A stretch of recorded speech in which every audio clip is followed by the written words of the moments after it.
A shy girl named Emma Reed didn't believe in fate. She believed in keeping her head down, working hard, and surviving the day without drawing attention.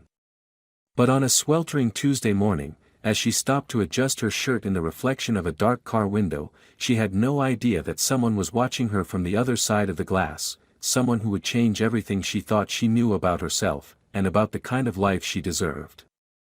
Emma Reed walked with her head slightly down, as if the weight of her past was sewn into her shoulders. The morning sun had already begun to rise high, casting long shadows of street signs and flickering off parked cars. Her jeans were worn thin at the knees, and the faded tank top clung awkwardly to her frame in the early summer heat. She wasn't going anywhere special, just on her way to the diner where she worked the morning shift, but even for that, she wanted to at least look somewhat presentable. She paused on the sidewalk when she saw the sleek black car parked at the corner. It was spotless, a luxury model she couldn't name, the kind of car that didn't belong in this neighborhood. But it had dark windows, almost like a mirror, and she instinctively stepped closer to fix the strap of her tank top that kept slipping down. Her reflection stared back at her, messy ponytail, faint circles under her eyes, no makeup. She pressed her fingers to her shirt, adjusted it, and for a brief moment, looked into her own eyes. Then she turned and kept walking. What she didn't see was the man sitting inside the car, just beyond the tinted glass. Edward Montgomery hadn't moved. He had been parked there for a while, engine off, his phone face down on the seat beside him. He had no business being here, no scheduled meeting, no real reason to drive through this part of the city. But something about being away from the marble floors and glass elevators of his world made him feel like he could breathe. That morning, he had parked without thinking, just trying to clear his head. And then she appeared. He noticed how she didn't look around to see who was in the car. She didn't pose. She didn't try to look beautiful. She didn't even seem to know how beautiful she was. There was a quiet honesty in the way she stared at her own reflection, almost like she didn't recognize herself. That vulnerability did something to him. He had seen women dressed in diamonds and silk, women who knew exactly how to get his attention. But this girl with second-hand jeans and tired eyes, held his gaze without even trying. By the time Emma disappeared down the street and out of sight, Edward was still sitting motionless, lost in a thought he couldn't name yet. He didn't know who she was. He didn't know why she mattered. But something inside him shifted. And for the first time in a long time, he didn't feel numb. Emma's world was built on routine. She woke up at 5:30, made a pot of cheap coffee, tied her hair back without looking in the mirror, and walked the same cracked sidewalk to the diner 6 blocks down. The building was old, the sign missing a few letters, and the smell of burnt toast seemed to linger even after closing. But it was her job, and more than that, it was the only stable thing she had. She had been working there for almost 2 years, ever since she aged out of the last foster home. It wasn't glamorous. She wiped down sticky booths, refilled chipped mugs with watery coffee, and kept her mouth shut when customers called her "sweetheart" like it was her name. Most nights, after her shift, she took the bus across town to a cramped community college where she was slowly, painfully, working toward a nursing degree. Some nights she fell asleep on the bus and missed her stop. Some nights she sat through class with aching feet and an empty stomach. But she kept going. Not because she believed in happy endings, but because doing nothing was worse. Her past clung to her like a second skin. Her mother had died of an overdose when Emma was 13, right there on the floor of the one-bedroom apartment they shared with 2 other families. The memory of calling for help, her hands shaking so hard she could barely dial, still lived in the corners of her mind. After that came the system, foster homes, temporary shelters, counselors who asked too many questions, and foster parents who wanted the paycheck more than the child. Trust was not something Emma gave easily. In fact, she didn't give it at all. That's why, when she noticed the same black car passing the diner twice in one morning, her stomach turned. At first, she thought it was coincidence. Some rich guy got lost. Maybe a business meeting nearby. But when she caught the same sleek car again later that afternoon, parked across the street while she took the trash out back, her instincts sharpened.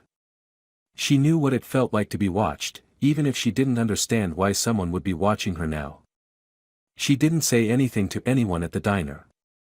She never did. She just tightened her ponytail, pulled her hoodie tighter around her frame, and told herself to stay alert. Her world didn't allow for fairy tales or strange encounters that ended well. In her experience, people didn't just appear in your life unless they wanted something. And no one ever wanted something without a cost. So she kept her eyes down, her step steady, and her heart locked away where no one could reach it. Even if someone was watching, even if something was about to change, Emma had learned long ago that hope was dangerous. It made you soft. And soft didn't survive. Edward had never been one to fixate on strangers. His life was built on efficiency, structure, and distraction, meetings that bled into more meetings, curated social circles, scheduled calls, and carefully managed appearances. But something about that girl, the way she looked into the car window like it was the only mirror she had carved a space in his mind that he couldn't ignore. He kept returning to that block, not every day at first, but enough to make himself wonder what the hell he was doing. He told his assistant he needed time away from the office, claimed he was researching investment opportunities in urban renewal projects, even though he didn't believe in lying. He just didn't want to explain what he couldn't understand himself. Every time he drove past that diner, he told himself it was curiosity. But deep down, he knew better. He wasn't watching the neighborhood. He was watching her. One afternoon, he sat parked down the block, the car engine humming softly. The windows were tinted enough to hide him, but not so dark that he couldn't see her through the glass. She stepped outside in her uniform, black pants, a plain shirt with a faded name tag, and dragged 2 heavy trash bags toward the alley behind the building. He noticed how she moved like she was used to doing everything herself, like no one had ever offered to help. There was something painfully ordinary about her, but in that ordinariness, he saw something extraordinary. She wasn't trying to be noticed, and that made her unforgettable. He asked his driver, Marcus, to find out who she was. Marcus didn't ask why. In their years together, Edward had never asked for anything like this, and the man understood instinctively that this wasn't business. The next day, Marcus handed him a small file with her name, her workplace, and a brief background check. Edward was surprised to learn how little there was. No known family. A few foster homes. A part-time student. Clean record. Quiet life. He could have sent someone to talk to her, arranged something indirect, but he didn't want to play games. That wasn't what this was. So instead, he walked into the diner. The first time, he sat in the back corner and ordered black coffee. She didn't even look at him. She refilled his cup, cleared his plate, wiped the table next to him without saying a word. And still, he stayed. He came back the next day. And the day after that. Always sitting at the same table. Always ordering the same coffee. He watched how she handled rude customers with calm silence, how she offered quiet kindness to the elderly man who came in every Wednesday, how she moved with the careful presence of someone used to being invisible. By the 4th visit, he found himself waiting for her to glance at him, to acknowledge him in some small way. But she never did. And oddly, that only drew him closer. She wasn't impressed. She wasn't curious. She didn't care who he was or why he kept showing up. What he didn't know was that Emma had noticed him the very first time he walked through the door. She noticed everything. She just didn't react. Reacting meant opening the door, and she didn't open doors for anyone. Not anymore. She had no idea who he was, but something about him made her uneasy. He was too calm, too clean, too out of place. And yet, there was something familiar in the way he looked at her, like he was searching for something he'd already lost. Neither of them knew it yet, but something irreversible had already begun. On the 5th day, Emma couldn't take it anymore. The same man, the same table, the same quiet stares, it was starting to gnaw at her. She wasn't easily spooked, not after everything she'd lived through, but this was different. He wasn't creepy, he wasn't pushy, he wasn't doing anything wrong. And maybe that was what made it worse. He was just there. Always watching, never speaking. She approached his table with the coffee pot in hand, refilling his half-empty cup without asking. Her voice was flat, but her eyes were sharp when she finally broke the silence. "Did you lose something here?" she asked, keeping her tone neutral. "You've been sitting in that same spot for 5 days straight." The man looked up at her slowly, a faint smile tugging at the corner of his mouth, but his eyes didn't match the smile. There was something heavy in them, something quiet and searching. "Maybe," he said. "Maybe I found it." Emma rolled her eyes and turned to walk away, but something about the way he said it, soft, sincere, not flirtatious, made her hesitate. She glanced over her shoulder, almost against her will. He didn't try to follow her or say anything else. He just sipped his coffee and looked back out the window like he was waiting for something he couldn't name.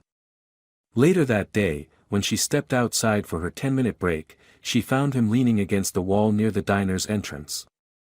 He had no coffee, no phone, no agenda. Just his hands in his pockets and that same quiet expression. "I'm not here to bother you," he said before she could speak. I like talking to you." Even if it was only one sentence. Emma folded her arms across her chest. "You don't know me." "No," he agreed. "But I'd like to." She shook her head, more amused than annoyed now. "That line probably works better in whatever part of town you're from." "I didn't mean it as a line." His voice was steady, unpolished. "I meant it exactly the way I said it." She studied him for a long second, unsure if he was insane or just stubborn. He didn't look like a liar. He didn't look like anything, really, just a man who somehow didn't fit his own face. "Look," he said, stepping back. "No pressure. No games. Just, if you ever feel like getting some air, I know a place nearby that serves better coffee than this one." She arched an eyebrow. "You've been drinking this coffee all week." He smiled, this time with something real behind it. "Exactly." That night, she didn't go with him. But she thought about it. And the next day, when he showed up again and simply nodded at her without expectation, she felt a strange flutter in her chest that she hadn't felt in years, something close to curiosity. By the third time he asked, she said yes. Not because she trusted him, not because she wanted anything from him, but because something inside her whispered that maybe, just maybe, not every door led to pain. Some doors just led to fresh air. Their first walk was quiet. Not the kind of awkward silence that begged to be filled, but something more natural, like two people sharing space without needing to explain why. They strolled through a park just a few blocks away from the diner, where the trees leaned low over the cracked paths and the benches were faded from years of sun and rain. Emma didn't speak much, and Edward didn't push. He seemed to understand instinctively that pressure would only drive her away. He walked beside her, hands in his pockets, occasionally glancing over as if to make sure she was still there, still real. When she finally spoke, it wasn't small talk. She asked him what he did for a living, and he hesitated. For a moment, he considered telling the truth, that he was the CEO of Montgomery Holdings, that he sat at the head of boardroom tables most people would never see. But something in her eyes made him take a different path. "I used to run a company," he said carefully. "Right now I'm trying to remember who I was before that." It wasn't a lie, but it wasn't the whole truth either. Emma didn't seem surprised or curious. She just nodded, as if she understood what it meant to lose pieces of yourself along the way. Over the next couple of weeks, their walks became routine. They never planned them. He would stop by the diner after her shift, wait outside without saying a word, and if she felt like joining, she would. If not, he would simply nod and leave. That was the deal. No pressure. No questions. Just presence. During those walks, she started to open up. Not all at once, but slowly, piece by piece, like someone testing the weight of a locked box before handing over the key. She told him about the first night she spent in a foster home, how she had slept with her shoes on because she didn't know if she'd have to run. She told him how she used to read medical textbooks in the library because she couldn't afford internet or classes, how she once saved a neighbor from an overdose and that was the moment she realized she wanted to be a nurse. Her voice was calm when she said these things, like she'd learned long ago that pain had to be handled like glass, gently, or not at all. Edward listened more than he spoke. When he did talk, it wasn't about money or power or business. He talked about his brother, who had died in a car crash when they were teenagers, about how his parents stopped looking at each other after that, and how the silence in their mansion had been louder than any scream. He told her how success felt like climbing a mountain that never ended, how every accomplishment left him feeling more hollow, not less. And how she, this girl from nowhere, made him feel something solid under his feet for the first time in years. There was no romance in those first days, no touching or flirting. Just two people slowly unfolding their bruised histories under the dim light of street lamps and quiet skies. But something deeper was building, something rooted in truth, not fantasy. Emma didn't trust easily, and Edward didn't expect her to. But with every walk, every shared silence, every honest word, the walls she had built so carefully began to shift, just slightly. And for the first time in a long time, she wondered if it was possible to be seen, not as a burden, not as a project, but as herself. It happened on a Thursday evening, the air heavy with the promise of rain. They had walked farther than usual, ending up at a quiet overlook above the city where the lights blinked like distant stars.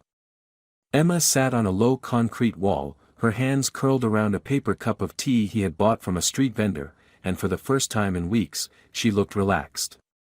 Her shoulders weren't pulled up tight. Her eyes weren't scanning the horizon for threats. She looked at peace, or at least close to it. Edward had been thinking about this moment for days. The truth pressed against his ribs like a stone in his chest, and each time he looked at her, it grew heavier. He had told himself that he needed more time, that she wasn't ready to know, but deep down he knew that was a lie. The longer he kept it from her, the more it would feel like betrayal. So he took a breath and spoke, not with the confidence he usually carried, but with quiet vulnerability. "There's something I haven't told you," he said, watching the way her eyes sharpened in an instant. "Something important. About who I am." Emma didn't move, but her posture changed. Subtle. Defensive. She placed the cup beside her on the wall and crossed her arms, but she didn't interrupt. "My name is Edward Montgomery," he continued. "I own a company, Montgomery Holdings. It's big. Probably the kind of company you've heard of without knowing who runs it. And I didn't come to that diner by accident. I saw you one morning and I came back because I wanted to know who you were." The silence that followed was complete. Not a single breeze moved the leaves. Emma didn't speak, didn't blink. For a moment, he wondered if she was breathing at all. She finally stood up, slow and deliberate, and took 2 steps back from him. Her face didn't show anger, not yet, but there was something harder than anger in her eyes. Disappointment. Distance. "So this was all some kind of game?" she asked, her voice low and controlled. "You just decided to drop into my life because you were bored?" "No. Emma, it wasn't like that." "Don't," she snapped, and suddenly the calm was gone. "Don't say my name like you have the right to it." He tried to explain. He told her he didn't plan for any of it, that he hadn't expected to feel anything, that meeting her had changed him in ways he didn't have words for.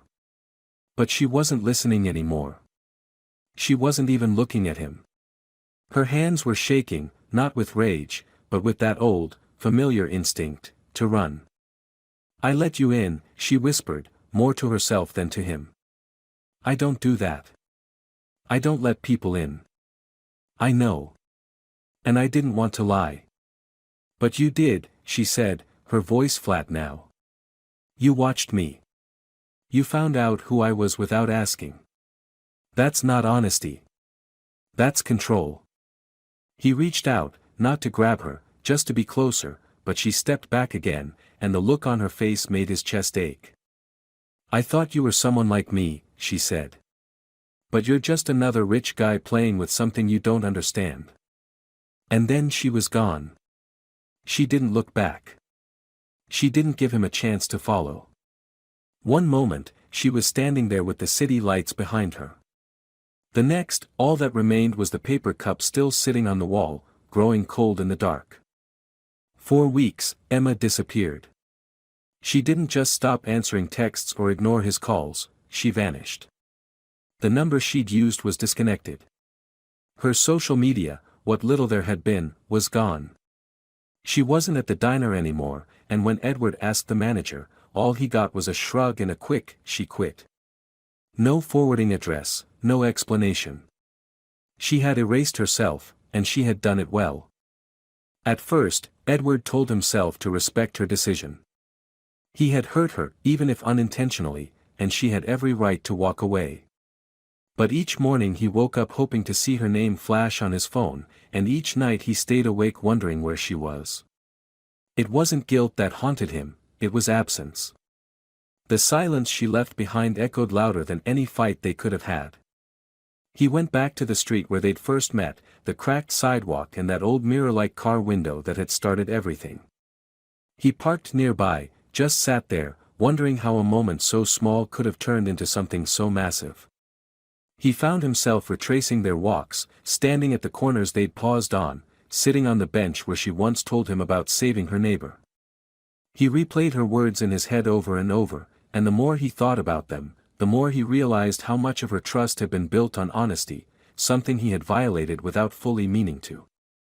He wanted to write her a letter. Not an email, not a text. Something slower, something real. So he did. He sat at the kitchen table in his penthouse, a place that had never felt more hollow, and wrote with a pen like he hadn't done in years. His handwriting was uneven, and the words didn't come easily, but he didn't stop until the page was filled. He didn't ask her to come back.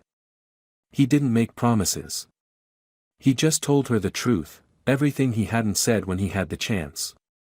That he had watched her at first because he didn't understand what he was feeling. That he had lied by omission and regretted it every day since. That meeting her had been the only thing in his life that had felt unscripted and real, and even if she never forgave him, he would always carry the version of himself she had helped him discover. He mailed the letter to the one place he could think of, the rundown apartment complex across town where Marcus had once tracked her roommate's name. There was no guarantee she'd get it, no way to know if it would even reach her. But it was the only thread he had left. Days passed. Then a week. Then another. No reply. No sign. Then one evening, just as the sun began to slip beneath the skyline, Edward went back to the place where it all began, the spot on the sidewalk where she had once adjusted her tank top in the car's reflection, never knowing someone was watching. He sat on a nearby bench, hands folded, no expectations, just presence. She wasn't there. He stayed until the streetlights buzzed to life and the shadows grew long. He was about to leave when he heard soft footsteps behind him. He didn't turn right away. He didn't want to hope too soon. But then her voice came, quiet but steady. I got your letter. He stood slowly, heart hammering so hard it made his chest feel tight. She was there, a few feet away, wearing a hoodie pulled up around her face, like armor. Her eyes were unreadable, but she hadn't run. Not yet. I didn't know if I should come, she said. But I didn't want to disappear forever, either. He nodded. I'm glad you didn't. They stood in silence for a long moment. Then she stepped closer, just once, and it was enough. He didn't speak, didn't reach for her. He just waited, the same way he had when they first started walking side by side. And then, without another word, she sat down next to him on the bench, her arms tucked around her knees. For now, that was enough. A year later, the city looked different. Maybe it was the same cracked sidewalks and flickering streetlights, the same rusted fire escapes and distant sirens, but to Emma, everything felt lighter, as if the air itself had shifted. She walked down the same streets she used to dread with a steadiness in her step she never thought she'd have. Her scrubs were slightly wrinkled from a long shift at the clinic, but there was pride in the way she wore them. The name tag on her chest now read Emma Reed, RN, and every time she glanced at it, even by accident, a small part of her healed. The clinic sat on the corner of a block that had once been full of abandoned buildings and empty storefronts. Now, children played on the sidewalks while parents lingered nearby, some of them waiting for free checkups or just stopping by to talk. Inside, the walls were warm tones, not sterile white, and the staff called each other by first names. It wasn't just a clinic, it was a place built on second chances. Edward had sold a portion of Montgomery Holdings to fund the entire operation. It hadn't been a dramatic gesture or an attempt to prove anything. He'd done it because he believed in what she wanted to do, and because he no longer felt tethered to the idea that success meant skyscrapers and stock tickers. For the first time in his life, his wealth felt like a tool rather than a mask. Their relationship hadn't been a fairy tale. There were arguments, long nights of doubt, and days when silence hung between them like a question. But there was also growth, apologies that mattered, and the kind of trust that was earned in slow, deliberate layers. Emma still had her instincts, her wariness, but she no longer lived in survival mode. And Edward had learned how to listen, not just hear. They met each other where they were, not in perfection, but in progress. They never made a big announcement. There was no dramatic proposal or diamond ring in a velvet box. One night, curled up on the couch with takeout containers and a documentary playing in the background, Emma had looked over and said, "I'm not going anywhere, you know." He had smiled, leaned in, and whispered, "Good. Because I'd have followed you anywhere." Sometimes they walked past the place where she had once used his car window as a mirror. The building hadn't changed, but every time they passed it, Emma would glance at the spot and shake her head with a quiet laugh. "I was just fixing my shirt," she'd say, smiling at the absurdity of it all. "And I was just sitting there, avoiding my life," he'd reply. That mirror had better timing than either of us. They didn't need to pretend that everything had been easy. The beauty of their story wasn't in how perfect it was, but in how real it had become. They had come from opposite worlds, carried different wounds, and met in the most unexpected of ways. But somehow, against all odds, they had built something strong, something neither of them had ever dared to hope for. And sometimes, when Emma caught her reflection in a window now, she didn't see the girl who used to flinch from her own gaze. She saw someone steady, someone loved, someone who had finally come home. To me, the beauty of this ending lies in its quietness. It doesn't scream with fairy tale perfection or cinematic fireworks, and that's exactly why it feels real. Emma and Edward's story isn't about rescue, it's about recognition. Two people from wildly different worlds saw past surface and status, past fear and pride, and into the parts of each other that had been overlooked or wounded for too long. What makes the ending powerful is not that they ended up together, but how they did, through slow forgiveness, uncomfortable truths, and the terrifying act of choosing vulnerability after years of building walls. Emma didn't fall into luxury, and Edward didn't abandon his world. They both changed, not for each other, but because of each other. It's a love story, yes, but not the kind where everything is magically fixed. It's the kind where everything is faced. And in that, it becomes something far more lasting. Ethan Holden had built his life around control. Every decision calculated, every risk measured, every outcome predicted. But nothing could have prepared him for the moment he pulled a drowning little girl from the pool, only to look into her wide, terrified blue eyes and see his own staring back at him. Ethan Holden had attended more corporate events and exclusive gatherings than he could count. They all blurred together, the same luxury venues, the same perfectly curated guest lists, the same surface-level conversations about stocks, market trends, and investments. Tonight was no different. A private charity gala at an upscale country club, where business moguls and socialites sipped expensive champagne and made carefully veiled deals over gourmet hors d'oeuvres. Ethan was used to it. He thrived in these circles. But as he stood near the pool, casually listening to a partner discuss an upcoming merger, his mind was elsewhere. The evening was warm, and the soft glow of lanterns reflected off the water, giving everything an almost surreal golden hue. The rhythmic chatter of the crowd, the clinking of glasses, the distant hum of a jazz band, it was all background noise. He had learned to tune it out long ago. He was about to excuse himself and step away for a moment of fresh air when something cut through the comfortable monotony of the evening. A sharp, panicked scream. It took him a second to process the sound. Then another second to register where it had come from. His gaze snapped toward the pool just as a splash sent water rippling outward. The people around him turned, some gasping, others frozen in shock. In the deep end of the pool, a small child was struggling.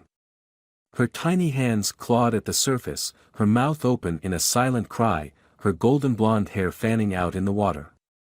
She couldn't have been more than 6 years old. For a second, no one moved. It was as if the entire gathering had collectively forgotten how to react. A woman let out a strangled cry, but she didn't move forward. Others just stood there, stunned, waiting for someone else to act. Ethan didn't wait. He was already moving. His jacket hit the ground as he rushed forward, and without hesitation, he dove into the pool. The cold water engulfed him instantly, but his body moved on instinct. He pushed forward, reaching the girl just as she slipped under. His arms wrapped around her, pulling her upward as he kicked hard toward the surface. When they broke through the water, she was coughing, gasping, her small fingers gripping his shirt in desperation. "I've got you," he said, his voice firm but calm. "You're okay." He held her securely as he swam toward the edge of the pool. Strong hands reached down, someone finally reacting, and helped lift her out of the water. Ethan followed, hoisting himself onto the deck, water dripping from his clothes as he knelt beside her. The girl was trembling, her breaths coming in short gasps. Her blue eyes, strikingly bright even in the dim evening light, were wide with shock. A second later, a woman pushed through the gathered crowd, her heels clattering against the stone pavement as she rushed toward them. "Emmy! Oh my God, baby!" Ethan barely had time to register the name before the woman dropped to her knees beside the little girl. Her hands shook as she cupped the child's face, brushing wet strands of hair away with frantic, tender movements. The girl, Emmy, blinked up at her, her breathing still uneven. "Mommy," she murmured, her voice small and shaky. "The man saved me." Ethan looked up at the mother, ready to reassure her that Emmy was going to be fine. But the words died in his throat the moment their eyes met. "Cassie." His entire body went still. For a second, he thought he was imagining it, that his mind was playing tricks on him. But there was no mistaking her. Even after 6 years, she looked exactly the same. Dark brown hair that framed her face, deep brown eyes filled with panic and relief, the same expression she used to have when she was trying to hide her emotions but failing miserably. His pulse thundered in his ears as realization hit him like a wrecking ball. Emmy. Cassie's daughter. Cassie's daughter with blonde hair. Cassie's daughter with his blue eyes. His mouth felt dry as he stared at the little girl again, his mind racing so fast he could barely keep up. It wasn't possible. It couldn't be possible. And yet, the resemblance was undeniable. Cassie seemed to realize it at the same time he did. Her entire body tensed, her breath hitching, as though she had just been caught in a lie she had been keeping for years. She opened her mouth, but no words came out. Ethan forced himself to swallow, to push through the storm of emotions crashing over him. He had to be sure. "Cassie," his voice was rough, almost unrecognizable to himself. "Is she?" She shot up to her feet, suddenly on high alert. "No," she said too quickly, shaking her head. No. Thank you for helping her, Ethan. I appreciate it. But we have to go. She bent down, scooping Emmy into her arms. The little girl wrapped her arms around her mother's neck, still shaken but no longer crying. Ethan stood, his muscles tense, his mind screaming at him to stop her. He couldn't let her just walk away. Not this time. Not without answers. Wait, he said sharply. Cassie, stop. She hesitated, but only for a second. Then she turned away. Cassie. His voice was louder now, demanding. He took a step forward, his heart pounding. Tell me the truth. Is she my daughter? She froze. The crowd was silent around them, but Ethan barely noticed. He could see it in her posture, in the way her fingers curled protectively around Emmy's back, in the way she refused to look at him. That was all the answer he needed. Cassie took a deep breath, then finally turned her head slightly, just enough to whisper the one word that changed everything. Goodbye, Ethan. And then she walked away. Ethan stood there, his clothes still soaked, water dripping onto the stone pavement beneath him, but he barely noticed. His pulse thundered in his ears as he watched Cassie disappear into the crowd, Emmy still wrapped tightly in her arms. The weight of what had just happened pressed down on him like a crushing force. He had just saved a little girl from drowning, and now, in the span of a few minutes, he had been hit with the impossible realization that she might be his daughter. The logical part of his brain demanded answers. It screamed at him to chase after Cassie, to force her to tell him the truth, to demand why she had kept this from him. But his body refused to move. He was still processing the shock, his mind racing through every possibility, every memory, every moment from 6 years ago that could explain how he had a child he had never known about. He had spent years wondering why Cassie left. One day, she had been there, the woman he thought he was going to marry, the only person who had ever made him think about a future outside of his career. And then, in the blink of an eye, she was gone. No explanations, no fights, no warning, just a short note saying she was sorry and that it was for the best. He had looked for her, tried to understand, but eventually, he had convinced himself that she had simply chosen a different life. Now he knew that wasn't the truth. A hand landed on his shoulder, snapping him out of his thoughts. He turned to see one of his business partners, Ryan, looking at him with concern. Hey, man. You okay?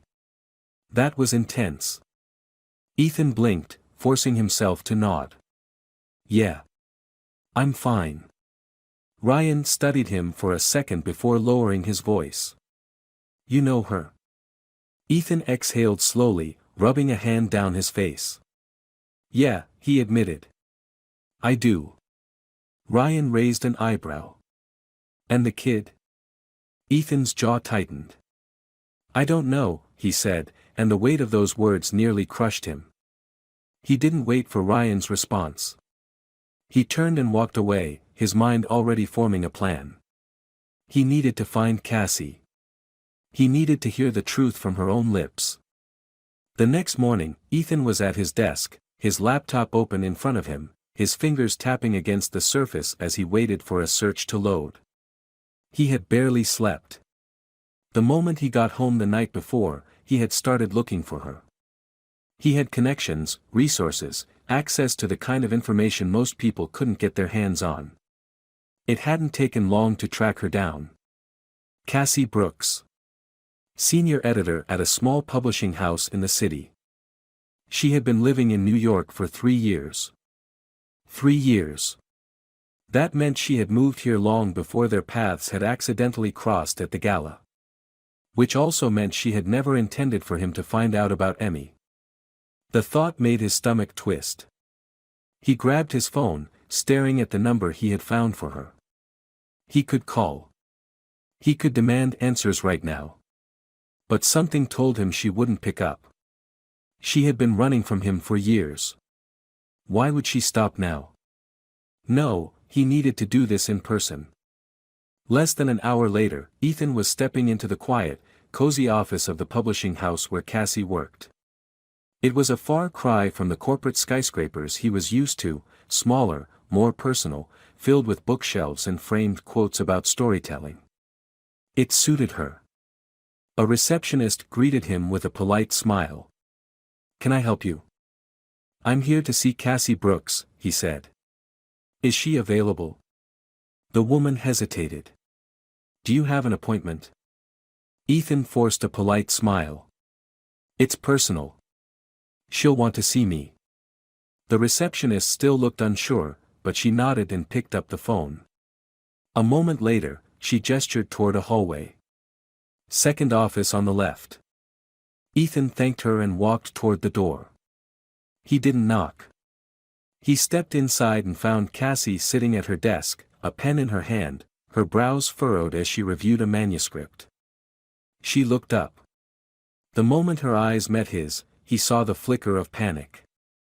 "Ethan," she breathed, setting down the pen. "What are you doing here?" He closed the door behind him. "We need to talk." Cassie exhaled, already shaking her head. "Ethan, Is she mine?" The words came out sharp, cutting straight through whatever excuse she had been about to make. "Tell me the truth, Cassie. Is Emmy my daughter?" She closed her eyes for a second, as if bracing herself, then looked at him again. He saw the battle in her expression, the part of her that wanted to keep running, and the part of her that knew she couldn't anymore. "Yes," she said finally, her voice barely above a whisper. Ethan felt his breath catch. He had known it. He had seen it in Emmy's eyes. But hearing it out loud was different. It sent a wave of emotions crashing over him: anger, betrayal, shock, something dangerously close to heartbreak. "Why?" His voice was quieter now, but no less intense. "Why did you keep her from me?" Cassie swallowed hard, gripping the edge of her desk. "Because you had your whole life planned out, Ethan. Your career, your ambitions, there was no room for a baby. I knew if I told you, you'd feel obligated to stay, and I couldn't do that to you." His hands clenched into fists. "That wasn't your choice to make." She let out a shaky breath. "I thought I was doing the right thing." "The right thing?" His voice rose slightly. "You took away 4 years, Cassie. 4 years of my daughter's life. Do you have any idea what that feels like?" Tears welled in her eyes. "I do," she whispered. "I've regretted it every day." Ethan stared at her, his heart pounding. He wanted to be furious. He wanted to yell, to demand why she had stolen those years from him. But more than anything, he wanted to know his daughter. "I want to see her," he said, his voice firm. "I want to be in her life." Cassie hesitated. "Ethan, No," he cut her off. "No more running. No more excuses. I lost 4 years. I'm not losing another day." Cassie wiped at her eyes, her expression unreadable. Finally, after what felt like an eternity, she gave a small nod. "One day," she said quietly. "We'll start with 1 day." It wasn't enough. But it was a start. Ethan had always been a man who took control of every situation. He built his empire from the ground up by making bold decisions, by never hesitating, by always knowing his next move before anyone else did. But as he stood in front of Cassie's apartment door the next morning, waiting for her to open it, he realized this was the first time in his life that he had no idea what to expect. He had barely slept the night before. Every time he closed his eyes, his mind raced with the same thoughts, the same unanswered questions. What had Emmy's first word been? What had she looked like when she took her first steps? What kind of things made her laugh? He had missed all of it, for years of moments he would never get back, and the weight of that loss settled in his chest like a lead anchor. The door opened, and there she was. Cassie looked tired, as if she hadn't slept much either. She was dressed casually in jeans and a soft sweater, her dark hair pulled into a loose ponytail. There was hesitation in her eyes, but also resignation. She had agreed to this, and now there was no turning back. "She's in the living room," Cassie said softly, stepping aside. Ethan swallowed the lump in his throat and walked in. The apartment was warm and inviting, nothing like the cold, modern spaces he was used to. Bookshelves lined the walls, filled with colorful children's books mixed with Cassie's own collection. A few framed drawings, clearly made by small hands, were taped to the fridge. The scent of something sweet lingered in the air, as if cookies had been baked recently. And then he saw her. Emmy was sitting on the floor, her small legs crossed as she carefully stacked wooden blocks into a tiny castle. Her golden blonde hair fell in soft waves around her face, and her bright blue eyes, his blue eyes, were focused with deep concentration. She hadn't noticed him yet. Ethan felt his breath hitch. She was so small. So delicate. And yet, there was something familiar in the way she furrowed her brow in determination, something that sent a strange mix of warmth and heartbreak through him. Cassie cleared her throat. "Emmy, sweetheart." The little girl looked up, her expression curious. Cassie gave her a gentle smile. "Remember how I told you someone special was coming to visit today?" Emmy's gaze shifted to Ethan. She studied him with an intensity that caught him off guard, as if she was trying to figure out exactly who he was before deciding what to do next. Then, to his utter surprise, she tilted her head and said, "You're the man who saved me." Ethan felt his chest tighten. "Yeah," he said, his voice softer than he expected. "That was me." Emmy blinked, considering this. Then she looked at Cassie. "Mommy said you know us." Ethan forced himself to stay calm, to let Cassie lead the conversation. He knew this wasn't something that could be rushed. "I do," he said carefully. "I've known your mommy for a long time." Emmy stared at him for another moment before nodding, as if deciding that this answer was acceptable. Then, completely unfazed, she patted the floor next to her. "Do you want to help me build?" Ethan hesitated only a second before moving forward and lowering himself to the floor. He was still in his usual dress shirt and slacks, but he didn't care. If his daughter wanted him to build a castle, then that's exactly what he was going to do. "What are we building?" he asked, reaching for a block. "A princess castle," Emmy announced proudly. "But it needs to be really big." Ethan smiled. "Got it. Biggest castle ever." Cassie sat on the couch, watching them, her expression unreadable. Ethan knew this wasn't easy for her. She had spent years raising Emmy alone, protecting her, keeping this world separate from the one he had lived in. Now, in a matter of days, that wall was crumbling. For the next hour, Ethan let Emmy take charge, following her instructions as they carefully stacked blocks into a towering structure. She was full of energy, talking non-stop about her favorite books, her best friend at preschool, the pink bicycle she was hoping to get for her next birthday. He soaked in every word, committing every detail to memory. At one point, she looked up at him with a thoughtful expression. "Do you have kids?" The question caught him off guard. "No," he said carefully. "Just you." Emmy blinked. "Oh," she said simply, as if filing that information away for later. Then she smiled. "That's good. You can help me with my castle more." Ethan chuckled, shaking his head. "Sounds like a deal." After a while, Cassie stood. "Lunch time," she said. "Emmy, go wash your hands." The little girl scrambled to her feet and ran off down the hall. Ethan watched her go, feeling something unfamiliar settle in his chest, something that felt dangerously close to belonging. Cassie exhaled, rubbing her temples. "That went better than I expected." Ethan turned to her. "She's incredible," he said, his voice thick with emotion. Cassie's gaze softened. "She is." He hesitated before speaking again. Cassie. I need to be in her life. I don't know how yet, but I need to figure it out. Cassie was quiet for a long moment. Then, finally, she nodded. Okay, she said softly. We'll take it one step at a time. It wasn't a perfect answer.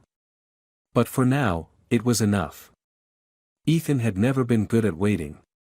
He was used to immediate results, to making a decision and watching it unfold exactly the way he planned. That was how he had built his career, how he had climbed to the top while others hesitated. But this, earning a place in his daughter's life, wasn't something that could be rushed. Cassie had made that clear when she told him they would take things one step at a time, and as much as it frustrated him, he knew she was right. Over the next few weeks, he spent as much time with Emmy as Cassie allowed. It started with short visits, an hour at the park, lunch at a small cafe, sitting on the floor of Cassie's apartment helping Emmy put together puzzles. Every time he saw her, he learned something new. She hated peas but loved strawberries. She had a stuffed rabbit named Mr. Hop who had to sleep next to her every night. She liked to dance when she thought no one was watching. She was smart, funny, and stubborn in a way that reminded him so much of himself that it was almost unsettling. One afternoon, they sat together at a small table in a children's play area inside a bookstore. Emmy had a coloring book open in front of her, carefully filling in a picture of a princess while Ethan watched. He had never thought he would be the kind of man to sit in a bookstore with a 4-year-old, handing her different colored crayons while she debated which shade of pink was best, but now he couldn't imagine being anywhere else. Are you coming again tomorrow? Emmy asked without looking up. Ethan hesitated, glancing at Cassie, who was sitting on a nearby bench with a cup of coffee in her hands. She had given him space with Emmy, but he could feel her listening. I don't know, sweetheart, he said carefully. That's up to your mom. Emmy finally looked at him, her blue eyes serious. I think you should come. Ethan felt his heart squeeze. I'd like that too, he admitted. She nodded, apparently satisfied, and went back to coloring. Ethan glanced at Cassie again, and this time she met his eyes. There was something in her expression, hesitation, but also something softer, something that told him she was beginning to trust him. Later that evening, as they stood outside the bookstore, Ethan walked Cassie and Emmy to their car. Emmy was tired, her small hand wrapped around her mother's as she yawned. Ethan, Cassie said quietly once Emmy was settled in her car seat. He turned to her, waiting. You should come tomorrow. His chest tightened. It wasn't just an invitation. It was a step forward, a sign that she was finally letting him in. I'll be there, he promised. As he watched them drive away, he realized that for the first time in a long time, he wasn't thinking about work or deals or deadlines. He was thinking about bedtime stories, about small hands gripping his, about the way Emmy's eyes lit up when she saw him. He was thinking about the future. And this time, it wasn't just his own. Ethan arrived at Cassie's apartment the next afternoon, feeling something unfamiliar, a nervous energy that he wasn't used to. He had closed million-dollar deals without hesitation, faced down corporate sharks without blinking, but standing in front of Cassie's door, waiting for it to open, he felt something he couldn't quite name. Maybe it was because, for the first time in his life, he wasn't in control of the outcome. When the door opened, Cassie stood there, wearing a casual sweater and jeans, her dark brown eyes scanning his face as if trying to gauge whether she had made the right decision in inviting him over. She still wasn't sure about this. He could see it in the way she hesitated before stepping aside to let him in. She's in her room, Cassie said softly, closing the door behind him. She's been excited all day. Ethan felt a warmth spread through his chest at the thought. He was still getting used to the idea that someone so small could be waiting for him, that he was becoming an important part of someone's world in a way that had nothing to do with business or success. He followed Cassie down the hall, stopping in the doorway of a room that was unmistakably Emmy's. The walls were a soft pastel pink, decorated with glow-in-the-dark stars and drawings that looked like they had been made by small hands. A bookshelf filled with colorful storybooks stood against the wall, next to a small bed covered in a floral-patterned blanket. And there, sitting cross-legged on the floor, was Emmy. She looked up the moment she saw him, her bright blue eyes lighting up. "You came," she said, scrambling to her feet. Ethan smiled. "Of course I did." Emmy grabbed his hand, tugging him toward a tiny plastic tea set arranged in the middle of the floor. "We're having a tea party," she announced. "You have to sit here." Ethan glanced at Cassie, who was standing by the doorway with her arms crossed, watching them. She didn't say anything, but there was a softness in her expression that hadn't been there before. He lowered himself onto the floor, sitting awkwardly on the small rug as Emmy handed him a tiny pink teacup. "You have to pretend it's real," she instructed, lifting her own cup with exaggerated elegance. Ethan fought back a smile and mimicked her movements. "This is the best tea I've ever had," he said seriously. Emmy giggled. "It's not real, silly." Cassie let out a quiet laugh from where she stood, and for a brief moment, Ethan felt something shift in the air between them. He had spent so long being angry at her for keeping Emmy a secret, but now, watching the way she looked at their daughter, he realized something. She hadn't done it to hurt him. She had done it to protect Emmy, to give her a stable life without the chaos that came with his world. He still wasn't sure if he could ever fully forgive her, but for the first time, he understood. They spent the afternoon playing in Emmy's room. She showed him every stuffed animal she owned, made him color in one of her books, and even insisted on reading him a story, even though she stumbled over some of the bigger words. Ethan listened intently, memorizing every little thing about her. At some point, Emmy climbed onto his lap, settling against him as she flipped through another book. Ethan barely breathed, afraid to move, afraid to break whatever magic was happening. He had spent years believing that he wasn't the kind of man meant for family life, that his world was too fast-paced, too demanding.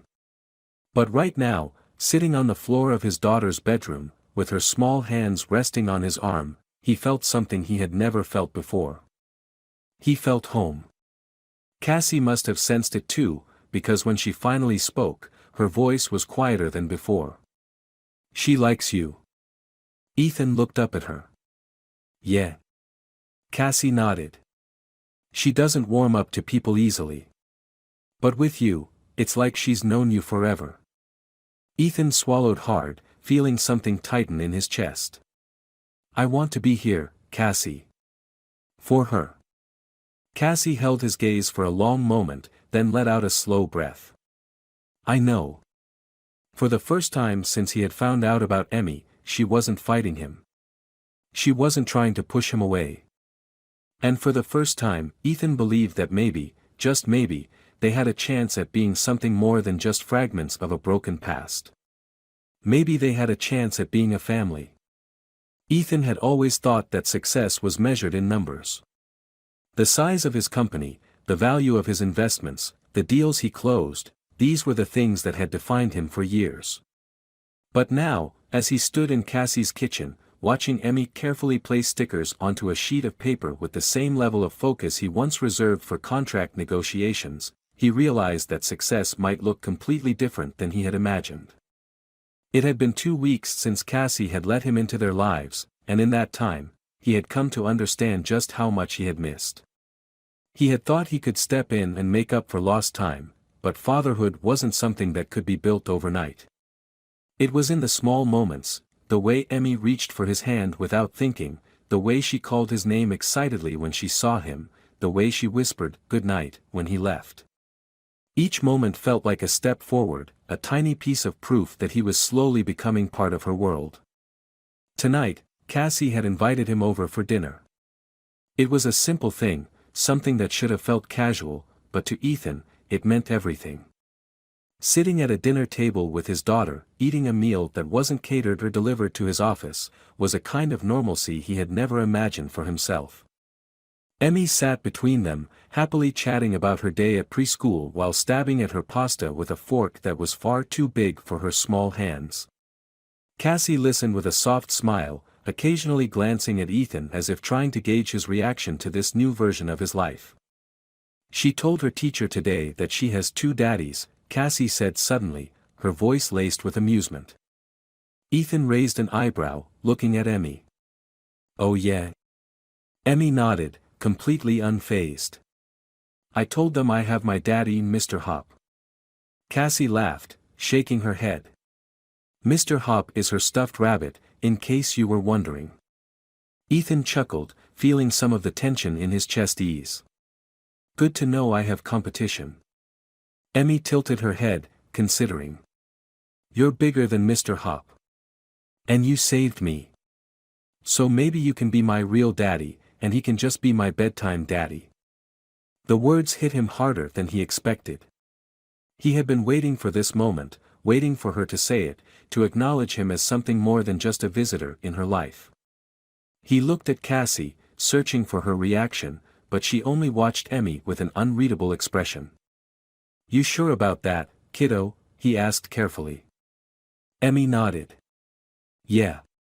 Mr. Hop can't reach the top shelf, but you can. That's important.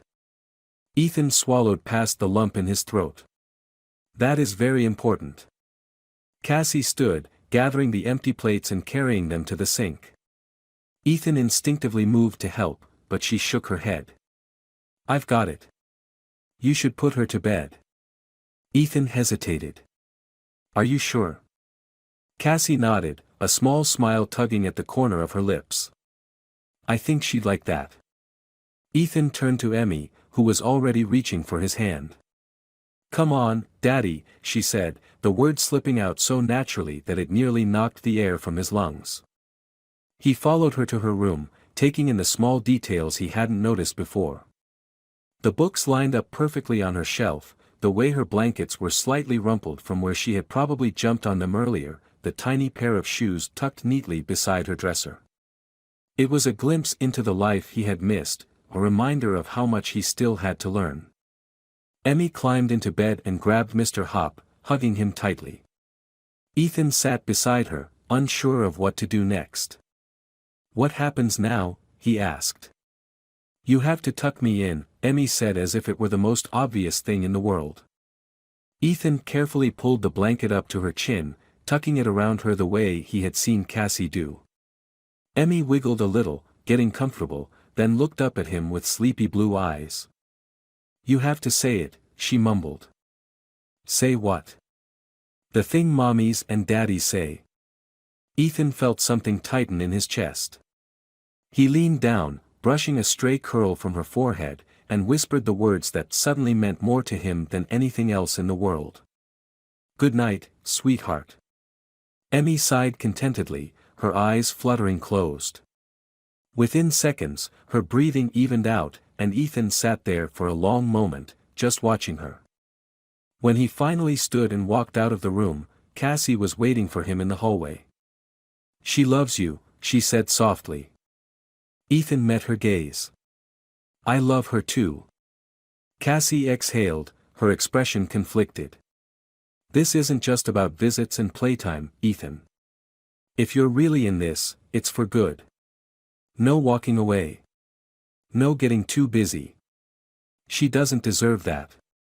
Ethan took a step closer, his voice firm. I don't walk away from the things that matter.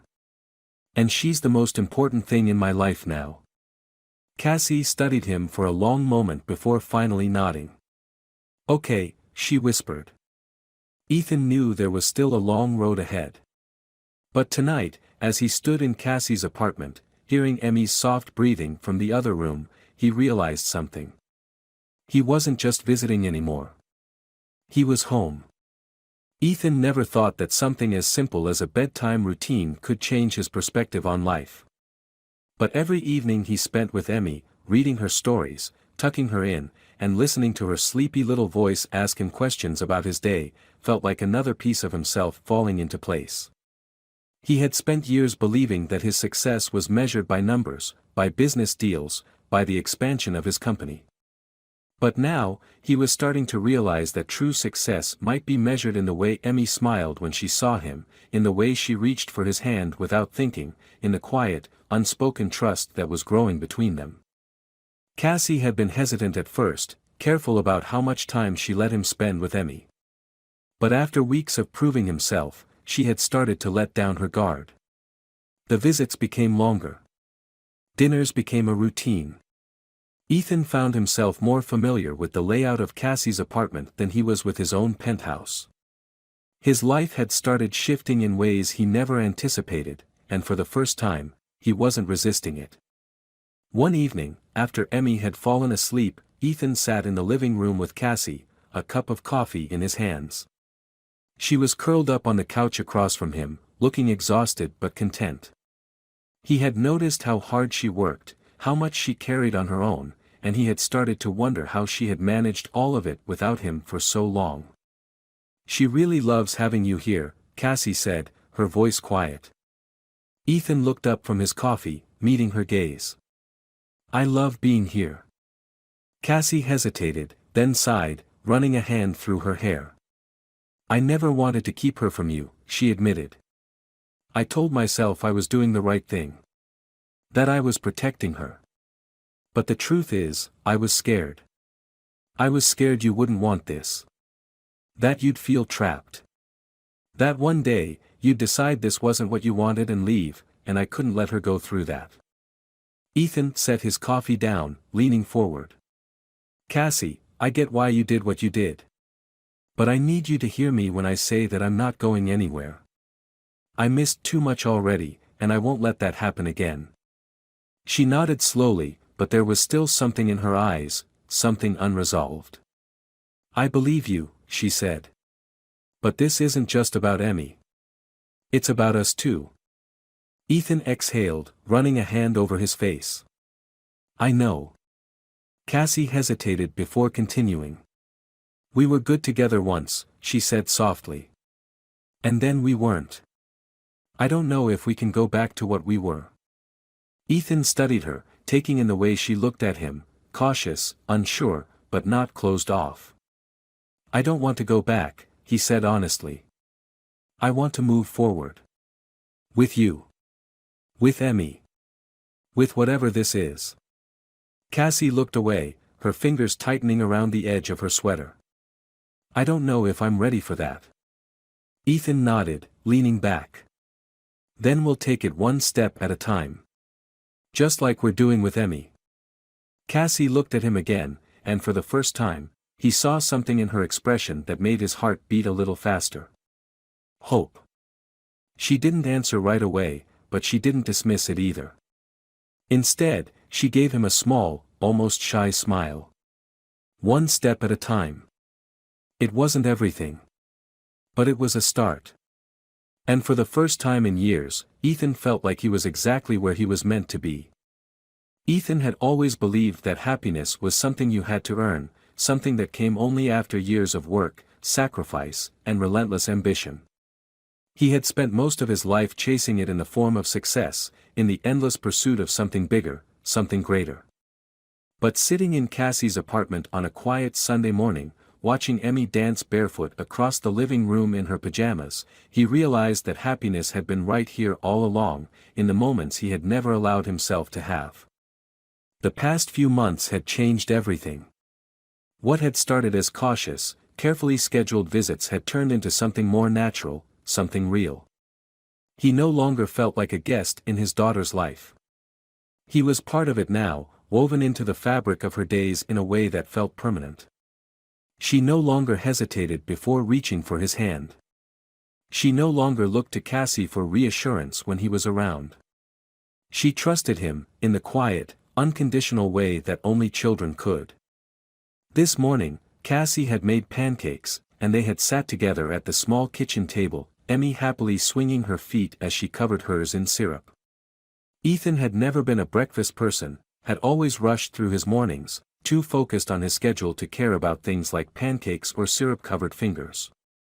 But today, he had let Emmy smear syrup across his plate as she tried to cut his pancakes for him, laughing when she got more on the table than on his fork. He had never known mornings could feel like this. After breakfast, Emmy had decided it was time for a dance party. She turned on music from one of her favorite cartoons and twirled across the room, holding her stuffed rabbit, Mr. Hop, in one hand. Cassie sat beside Ethan on the couch, sipping her coffee, watching their daughter with a soft smile. "She does this every weekend," Cassie said, her voice warm with affection. "She says it's how she starts the day with good energy." Ethan chuckled. "That's a solid strategy." Emmy suddenly stopped mid-spin and turned to face them. "You have to dance too." Ethan raised an eyebrow. "Oh, do I?" Emmy nodded, hands on her hips, completely serious. "Yes.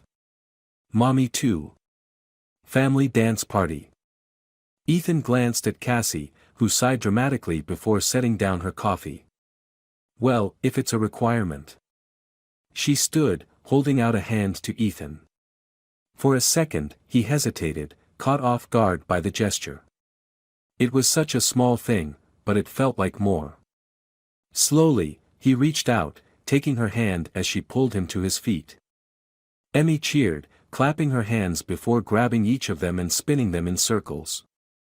Ethan wasn't sure when was the last time he had danced, let alone in the middle of a living room with a 4-year-old leading the way, but he found that he didn't care.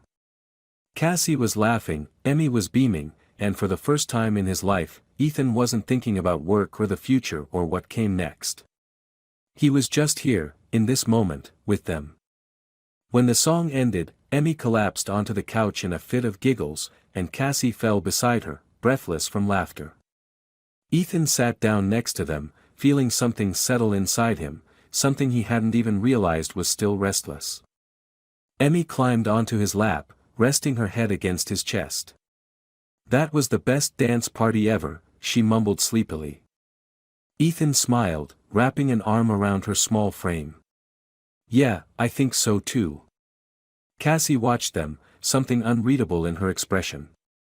For a long time, neither of them spoke.